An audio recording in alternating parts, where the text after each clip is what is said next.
शक्ति को नमन। स्टूडियो में आपका हार्दिक स्वागत, अभिनंदन है, सत्कार है। सनातन सत्य एक ऐसा कार्यक्रम है जो कि आपको दृष्टि विज्ञान देता है। दृष्टि विज्ञान का अर्थ होता है जैसी दृष्टि वैसी सृष्टि। आपको रियल पुरुषार्थ बताता है, और रियल पुरुषार्थ ऐसा बताता है कि आपको करना कुछ नहीं है, आपको मात्र आपकी समझ को बदलना है। जो रॉन्ग बिलीफ है उसकी जगह हम राइट बिलीफ देते हैं, आपका माइंड सेट सही करते हैं, आपका उसमें करेक्शन देते हैं, ताकि कि आपको एक राजपथ मिल जावे और आगे उस राजपथ पर चल कर के हम आपको देना क्या चाहते हैं। हम आपको धन दौलत वगैरह पद प्रतिष्ठा ये नहीं देना चाहते हैं, हम आपको शाश्वत सुख देना चाहते हैं। और अगर इस जन्म के अंदर नहीं मिले तो हम नींव लगाना चाहते हैं कि आने वाले जन्मों के अंदर आपको परमानेंट ब्लिस मिल जावे, जो कि आपके प्रभु का, आपकी आत्मा का, आपके जो है वो अस्तित्व का गुण है, वो हम आपको रियलाइज कराना चाहते हैं। ये सारा कार्य हम अलग अलग एपिसोड्स के माध्यम से करते हैं। तो आज बहुत सुंदर विषय लेकर के हम आपके सामने प्रस्तुत हुए हैं। आज का हमारा विषय है कि भेद में छिपा अभेद। दूसरे शब्दों में है कि द्वैत से अद्वैत की ओर जाओ। देखिए, भेद का क्या अर्थ होता है? जब दो मिलते हैं या दो से अधिक होते हैं, वो सारा भेद का संसार है। भेद का मतलब कई गुना। अकेला व्यक्ति होता है वह एक होता है, और दो होते ही हस्बैंड वाइफ, दो होते ही फिर उनके बेटे होते हैं, फिर बेटों के बेटे पोते होते हैं। यूं करते करते करते वह जो है अभेद हो जाता है। और अभेद जो है द्रौपदी का चीर भेद है, वह द्रौपदी का चीर है। यानी 7.8 अरब के जितने भी जो व्यक्ति हैं वो सारा भेद कहलाता है। भेद का खाता बहुत बड़ा है, इस कारण हम इसको द्रौपदी का चीर कहते हैं। कि महाभारत के अंदर जो है दुष्यंत जो है, जिसने कि जो है दुर्योधन का भाई था, तो उसने खूब कोशिश किया कि वह चीर का हरण कर ले, लेकिन जो है वो नहीं कर पाया, क्योंकि कृष्ण भगवान उनकी द्रौपदी की मदद करने वाले थे। और उसने जो है अपने मन से जो भगवान को याद किया तो वह थक गया, लेकिन जो है द्रौपदी का चीर हरण नहीं हो सका। इसीलिए द्रौपदी का चीर प्रसिद्ध है, एंडलेस। वो कहते हैं द्रौपदी का चीर बोलते हैं। तो जो भेद है वह एंडलेस है। वह गोभी के पत्ते की तरह है, पत्ते में पत्ता, पत्ते में पत्ता, पत्ते में पेता। और वह प्याज की परतों की तरह है, एक परत में दूसरी, दूसरी में तीसरी, परत में परत, परत में परत चलती रहती है। तो हम ये चाहते हैं कि आपको भेद से अभेद में ले जावें, क्योंकि भेद इतना है, किसी मॉल के अंदर चले जाओ तो कितनी कितनी वैरायटी, एक आइटम की सैकड़ों सैकड़ों वैरायटी। आदमी का दिमाग खराब हो जावे कि मैं कौन सी चीज़ नू सेलेक्ट करना मुश्किल हो जाता है। तो वह सारा भेद है। तो ये भेद है, ये दुख पैदा करता है। ये भेद है, स्ट्रेस और स्ट्रेन पैदा करता है, ये टकराव पैदा करता है।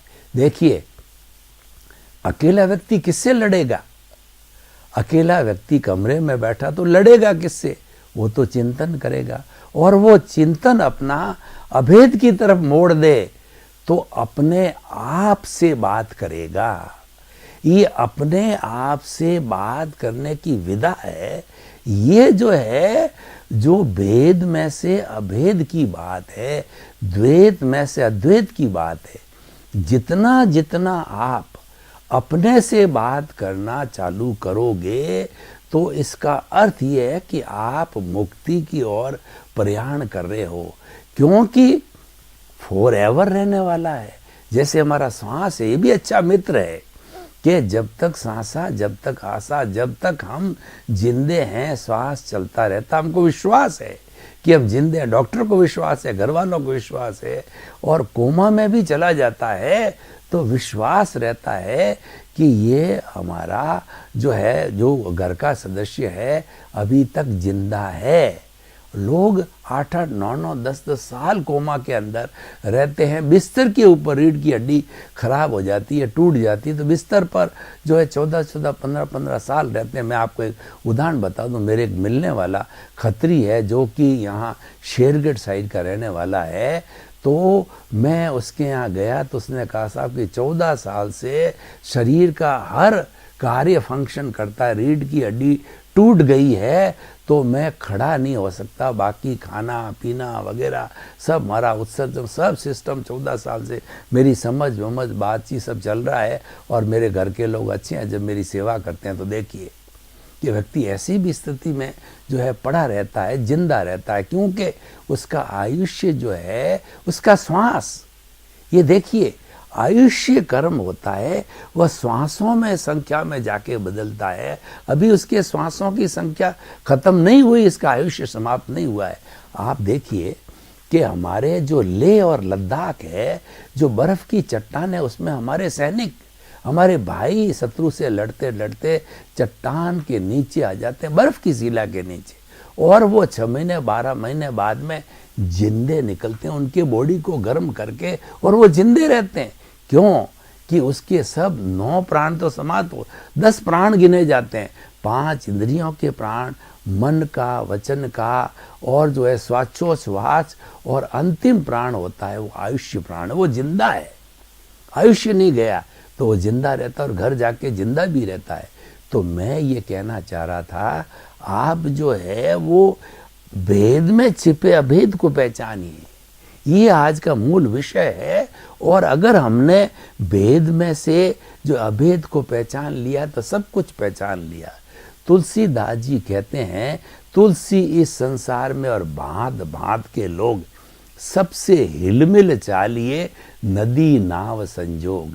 ये जो दुनिया है वह एक समुंदर की तरह है, बहुत से लोग होते हैं, मुंडे मुंडे मतिर भिन्ना, अलग अलग विचारधारा के लोग होते हैं। तो हम किसी से लड़ाई झगड़ा क्यों करें? हम तो जो है हर एक के अंदर अभेद को देखें। देखिए सबसे बड़ी टेक्निक हम आपको देना चाहते हैं, और ये सनातन सत्य है, ये लॉ ऑफ द नेचर है कि जो 84 लाख जीवा योनि जो कि उत्पत्ति स्थान है, जीवित प्राणों की, सब प्राणियों की संख्या तो इन्फिनिटी है, और वह इन्फिनिटी रहती है, न एक घटता है न बढ़ता है, और न जड़, जो हमारा जो दूसरा पदार्थ दुनिया का जड़ है, पुद्गल का सबसे शुद्ध जो भाग है परमाणु है। भगवान महावीर ने कहा कि परमाणु वह पार्टिकल है नॉन डिविजिबल, नॉन डिस्ट्रक्टिबल और एब्सोल्यूट प्योर, न किसी को रोकता है, न किसी से रुकता है, न आंखों से दिखाई देता है, न उसके और टुकड़े होते हैं। वो पुद्गल का लोवेस्ट पार्ट है, वह भी प्योर है। दोनों इटर्नल है, जड़ और चेतन दोनों इटर्नल है, दोनों अलग अलग है। जड़ कभी चेतन नहीं होता, चेतन कभी जड़ नहीं होता, और चेतन के गुण अलग है, जड़ के गुण अलग है। जलन तो जड़ जो है वह वर्ण गंध रस वाला है, वो गलन मिलन धर्मा है, टूटता है, जुड़ता है, आज सोना है कल चांदी बन जाता है, और फिर मिट्टी बन जाता है, अभ्रक, बोडल, टिटानियम, ये वो बदलता रहता है। लेकिन जो चेतन तत्व है वह भूत भविष्य वर्तमान में कभी नहीं बदलता, वह जो है अभेद है। तो हमारा लॉ ऑफ द नेचर क्या कहते हैं कि 84 लाख जीवा योनि के समस्त प्राणियों के अंदर जो अभेद है वह सब समान है, और वो सामान्य रूप से all are equal, no difference at all. Ram का, कृष्ण का, महावीर का, आपका, मेरा, घोड़े का, गधे का, ऊंट का, गाय का, भैंस का, बैल का, पेड़ का, पशु का, कोरोना का, सबका जो सोल है प्योर फॉर्म वाला सोल, वह जो है सबका समान है। लेकिन जो फर्क नजर आता है कि कोरोना जैसे एक बिल्कुल दिखाई नहीं देने वाले वायरस ने किस तरीके से दुनिया के लोगों के नाक में दम कर रखा है। और जो लोग कहा करते थे सारी दुनिया के हमारे पास में इतनी मिसाइलें हैं कि हम 7 मिनट में 7 अरब की जनसंख्या को भून सकते हो, मिसाइलें कहाँ गई? उस कोरोना ने तो करके दिखा दिया कि उसने पूरी दुनिया को जो है हिला दिया, पूरी दुनिया को डरा दिया और भयभीत कर दिया। तो वह भी एक प्राणी है, वो एक विचित्र तरह का प्राणी है मूल स्वरूप में, और वह इस रूप से आया ही जनता का जो है जो कष्ट दे रहा है। ये बात गलत है, पर हम कहना चाहते हैं कि सभी प्राणियों के अंदर एक सी सोल है, एक सी चेतना है, एक सी आत्मा है, एक सा जीव है, जिसकी कुल 23 नाम हमारे धार्मिक ग्रंथों में बताया। वह अभेद है। अब देखिए, एक तरफ तो ये है कि अनकाउंटेबल पुद्गल इतना है कि उसकी कोई काउंटिंग ही नहीं, काउंटिंग ही नहीं की सकती, दिमाग खराब हो जाए काउंटिंग करते करते। और एक जो अभेद है मात्र एक है, और एक भी कैसा, वो सबका एक सा है। तो फिर वो खाली एक को जान लो तो आपने समस्त विश्व को जान लिया। तो हम ऐसा कार्य क्यों ना करें? ये तो बढ़िया कार्य है, ये तो किया जाना चाहिए। और यही ज्ञान है। ज्ञान कोई बाहर कोई बहुत बड़ा चमत्कार नहीं है। ज्ञान दृष्टि विज्ञान है। ज्ञान अपनी समझ को खुला करना है, जो बाहर से भीतर को जाना वही ज्ञान है। और जैसी दृष्टि वैसी सृष्टि। हम जो गलत दिशा में जा रहे हैं, हमारी जो गलत मान्यता है, गलत मान्यता क्या है कि हमने जड़ को अपना स्वरूप मान लिया। जड़ तो हमारा साथी है, जड़ तो हमारा व्यवहार जगत है, जड़ को तो हमने पैदा किया। हमने जो है किसी प्राणी के साथ में सुख दुख दे करके और इस जड़ को पुण्य पाप को पैदा किया और ये हिसाब के रूप में पैदा किया। और लेकिन हमने उसको सच मान लिया। ये एक सबसे बड़ी मूल में भूल क्या हुई कि हमने जड़ को सच मान लिया, जबकि जड़ सच नहीं है, सच चेतन है। हम देखिए कितनी बड़ी भूल करते हैं, हर एक करता है, मैं भी करता हूँ, आप भी करते हैं। जो ईश्वर होता वो नहीं करता है। भूल कितनी करते हैं, मूल में भूल कितनी है कि जो मूल चीज़ है उसको तो हम भूल जाते हैं और दूसरी चीज़ों में उलझ जाते हैं। देखिए कि एक घर के अंदर आग लग गई, उदाहरण देता हूँ, तो आग के अंदर बड़ा सेठ था, उसके घर के अंदर बहुत धन दौलत थी। तो वो क्या है, अपने धन दौलत की पेटियों को निकालने में लग गया और इसे एक छोटा बेचारा बच्चा था, वो तो भीतर ही स्वाह हो गया। देखिए कितनी मूल में भूल हो गई कि वो जो पैसा, हाथ का मैल जिसको हम मानते हैं, उसको हमने इम्पोर्टेंस दी, उसको निकालने में लग गए और उसको बच्चे को जो प्रिय है, धन है, संपत्ति है, वो बेचारा भस्म हो गया। कितनी बड़ी भूल हो गई। ये भूल ही अज्ञान है और यही हम मिटाते हैं। हम तो एक ही बात कहते हैं, जितना जितना चेतन के पाले में रहोगे उतना उतना आप ज्ञान के पाले में हो, और जितना जितना जड़ जो कि नाशवान है, टेम्परेरी है, और ऐसा कई बार आपने शरीर धारण किया, धन दौलत आपने ली, बड़े बड़े राजा बने हो आप और बड़े बड़े काम किए हो और तृप्त हुए नहीं हो, और उसमें आप तृप्ति चाहते हो। आप तो सुख को ढूंढ रहे हो कि रोटी में सुख है, कपड़े में सुख है, धन दौलत में सुख है, पद में सुख है, पत्नी में सुख है, प्रतिष्ठा में सुख है। यही भूल है, यही सारा जो है भेद है। हम तो आपको अभेद में ले जाना चाहते हैं। केवल आप एक तत्व को जानो, दो को जानने का हम नहीं कहते हैं। एक की बात करो। हम तो बहुत क्लियर शब्दों में कहते हैं, हरि अनंता, हरि कथा अनंता।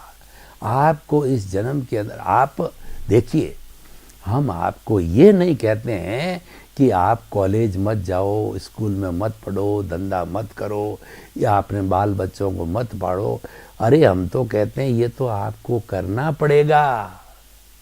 हम तो साफ साफ शब्दों में सनातन सत्य में बताते हैं कि ये तो आपकी मजबूरी है। आप इससे कोई सूरत में आप चाहोगे तो भी बच नहीं सकते, क्योंकि ये ध्वनि की प्रतिध्वनि है।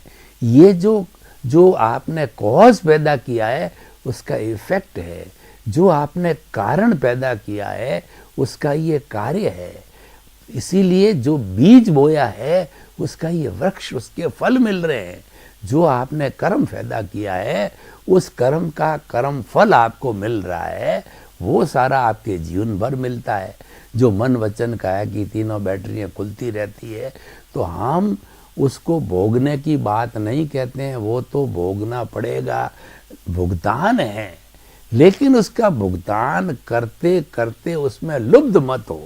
देखिए, दो बातें होती है, लुब्ध होना अलग चीज है, और जो है दूसरा उसका उपयोग करना, उसको लेना अलग। भोजन है, अच्छा भोजन है, तो आप उसको भोजन को रस ले लेके करो, बहुत स्वादिष्ट है, बहुत बढ़िया है, बहुत बढ़िया है।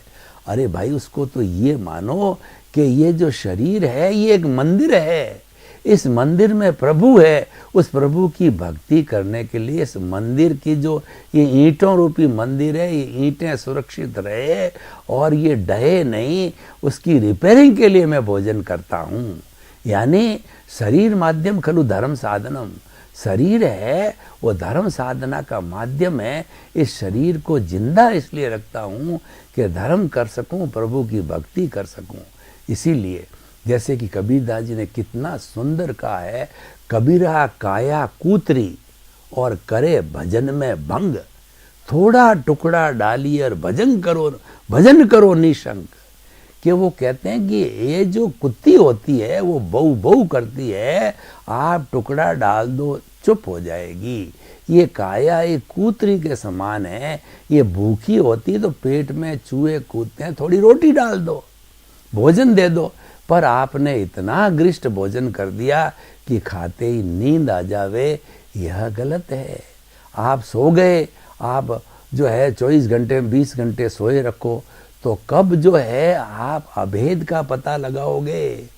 अभेद का पता लगाने के लिए आपकी कॉन्शियसनेस रहनी चाहिए, आपकी अवेयरनेस रहनी चाहिए, आपकी अप्रमाद की स्थिति रहनी चाहिए। भोजन करो, भोजन की मनाही नहीं है, परंतु थोड़ा, जिसको उनोदरी बोलते हैं, तो और इतना करो कि ये कुत्ती रूपी शरीर शांत हो जावे और फिर आप भजन करने लग जाओ। और कहा भी गया है कि जो है वो भूखे भजनन होय गोपाला, लो तेरी कंठी लो तेरी माला। यानी भूखा व्यक्ति भजन नहीं कर सकता, मानते हैं। आप भोजन कीजिए, काम बनाइए, पर कितना, इतना के भोजन करते ही सो जाओ तो भजन कौन करेगा। तो भोजन और भजन दोनों चलने चाहिए। भोजन उतना करो, भजन चलता रहे। यही हम कहना चाहते हैं कि आप उस भेद को करते करते अभेद को ढूंढो। हम क्या करते, अभेद को भूल जाते हैं और भेद के अंदर खो जाते हैं। मेरा घर, मेरा परिवार, मेरी धन, मेरी दौलत, मेरी पद, मेरी प्रतिष्ठा, हाय घोड़ा, दिन थोड़ा। 99 के चक्कर के अंदर पहले कहते हैं कि 1000पति हूँ, लखपति बन जाऊँ, फिर कहते हैं प्रभु मुझे करोड़पति बना दे। जब करोड़पति बनता है, प्रभु मुझे अरबपति बना दे। अब इसका there is no end at all, क्योंकि ये सारी नाचवान है और कोई मांगने से बनता भी नहीं है, वो तो अपने पुण्य के और उसके प्रारब्ध के अधीन है। तो हम क्या कहना चाहते हैं, ये जो कुछ भी चल रहा है, no connection with at all. You खाली सीज ज्ञाता दृष्टा। अभेद बनने का क्या मतलब है कि जीवन में जो फिल्म चल रही है उसको मात्र जानो और देखो। कैसे जानना, देखना, मैं आपको उदाहरण देता हूँ कि हम पहली मंजिल पर खड़े हैं या बड़े स्टेडियम के अंदर हम लोगों के साथ बैठे हैं और क्रिकेट का गेम चल रहा है। क्रिकेट खेलने वाले अलग हैं खिलाड़ी, हम देखने वाले अलग हैं। हम पहली मंजिल पर खड़े हैं, नीचे बच्चे फुटबॉल खेल रहे हैं, तो फुटबॉल खेलने वाले अलग हैं, देखने वाले अलग हैं। तो मैं तो सोहन राज रूपी जो पुतला है, उसका मन वचन काया जो 3 उसके अंग है, जिससे वो जीवन भर कार्य कर रहा है, वो क्या कर रहा है, उसको मात्र जानना और देखना है, वह भेद में छिपे अभेद को निकालना है, क्योंकि उसके साथ जुड़ना नहीं है। मैं तो मात्र जानने वाला हूँ, देखने वाला हूँ, क्योंकि मैं तो अशरीरी हूँ। प्रभु कहता है मेरे शरीर नहीं है, परंतु मैं हूँ तो तू है। और जब जो है कहते हैं कि जहाँ खुद समाप्त होता है वहाँ खुदा पैदा होता है। खुद का मतलब होता है कि हमारा जब हम बाहरी जगत, जब हम भेद को समाप्त करते हैं और अभेद को पैदा करते हैं, तब खुदा जागृत होता है। तो हम कहते हैं खुद को समाप्त करना सीखो और खुदा को जागृत करना सीखो, ये हमारे कहने का अर्थ है।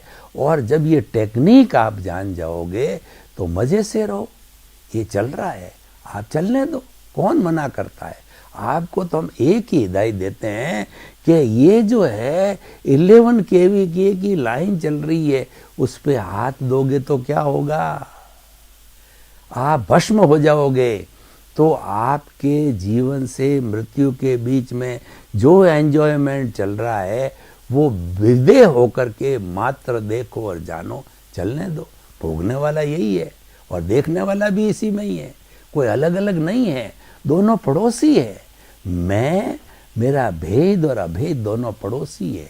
मैं तो जो है शुद्ध आत्मा हूँ और मैं ज्ञाता हूँ, दृष्टा हूँ, मैं जानने वाला हूँ, देखने वाला। मेरा घर तो यहाँ है। ये जो भ्रुकुटियों के बीच के अंदर पिनियल ग्रंथि का स्थान दर्शन केंद्र आज्ञा चक्र है, जिससे हम भीतर जाते हैं प्रभु के दर्शन करने, मेरा निवास स्थान तो ये है। और मैं तो अमूर्त हूँ, मेरे साथ में मेरी भाव सत्ता प्रज्ञा है, क्योंकि मैंने तुम्हारे को ज्ञान दिया है, ये भेद और अभेद का ज्ञान दिया है, भेद विज्ञान दिया है। और इस विज्ञान को मॉनिटर करने के लिए प्रज्ञा दी है, संवर है, समता है, मैं हूँ, 5 आज्ञा है। ये हम बड़े आनंद के साथ में यहाँ पर रहते हैं। और तुम अलग हो, तुम तो सोहन राज रूपी पुतले हो। मान लो तुम्हारा घर जो नाभि के अंदर है, तो मैं तो ऊपर बैठा बैठा तुम्हारे इस नाभि के अंदर हर वक्त देखता हूँ कि सोहन राज क्या सोच रहा है, सोहन राज जो है क्या बोल रहा है, सोहन राज क्या कर रहा है, शरीर से क्या कर रहा है। ये मात्र जानने वाला, देखने वाला हूँ, क्योंकि उस जानने और देखने में कितनी बड़ी ताकत, कितना बड़ा चमत्कार है। अगर ये स्थिति आ जाते हैं तो दोनों को जो पैदा किया है, दोनों को जो मिलाया है, जिसको कि हम अज्ञान कहते हैं, जो वेल्डिंग पैदा हुई है, जिसको हम राग द्वेष कहते हैं, जो ही मैंने जो है देखना चालू किया, इस पुतले के मन वचन काया को देखते ही जो भीतर एक रासायनिक क्रिया पैदा होती है। वो रासायनिक क्रिया क्या है कि जो कर्मों का जाल है, जो जन्म जन्मांतर का जो जाल है, धीरे धीरे शिथिल पड़ता, शिथिल करके टूट टूट करके, और नीचे जैसे कि पत्ते जो है ना, पतझड़ के अंदर कितने फास्ट स्पीड से पत्ते पीले हो करके झड़ जाते हैं, ठीक उसी तरीके से ये झरना कर्मों का बहता रहता है। क्योंकि मैं मेरे स्वरूप में आ गया, ज्ञाता दृष्टा रूप के अंदर आ गया, और आते ही ये एक प्राकृतिक नियम है, ये लॉ ऑफ द नेचर, ये कुदरत का कानून है, और ये सनातन सत्य यही जानना है। तो ये क्या है, ये खाली समझ को क्लियर करना, कुछ भी नहीं किया। आप वही, आपका शरीर वही, आपके माता पिता पत्नी को, हम कोई धर्म को कोई बदलने की बात नहीं कहते हैं कि आप जैनी से वैष्णव हो जाओ, वैष्णव से आप क्रिश्चियन हो जाओ, इस्लाम बन जाओ, हम कुछ बात नहीं कहते हैं। और आपको ये भी नहीं कहते हैं कि आप कमाने मत जाओ, आप अपने बाल बच्चों के साथ मत रहो, जो कर रहे हो, जो आपका धर्म है करते रहो, वो तो आपको करना पड़ेगा, उसमें आप स्वतंत्र नहीं हो। हम जानते हैं, आप जानते हैं, क्योंकि वो भेद विज्ञान है, वो भेद में है। हम तो भेद में छिपा अभेद को जानने की बात कहते हैं, जो आप नहीं जानते, और वो आपका ज्ञान है। जब आप भेद में छिपे अभेद को जानना चालू करोगे, इसका मतलब ये है आपने दृष्टि विज्ञान को पकड़ लिया है, आप राइट ट्रैक पे आ गए हो। इसीलिए कहा जाता है कि 58 घड़ी काम की 2 घड़ी राम की। यानी हमें अपना सेल्फ रियलाइजेशन करना चाहिए, अपने आप को पहचानना चाहिए, अपने गुणों को पहचानना चाहिए। और जब ये पहचान चालू हो जाती है तभी से हमारा सच्चा ज्ञान, सनातन सत्य, लॉ ऑफ द नेचर चालू होता है और हमारे इस जीवन का जो है सार निकलता है। इस जीवन का सार एक पक्षीय मत करो कि भेद भेद में उलझे रहो, खाओ पियो मौज करो, ऐश आराम इंद्रिय सुख वगैरह कमाना। तो इसीलिए आप भेद में छिपे हुए अभेद को जानिए, तो समस्त जीवों को सुख मिले, शांति मिले, आनंद मिले। सर्वे भवन्तु सुखिनः, सर्वे सन्तु निरामया। आपके प्रति मंगल भावना, शुभकामना।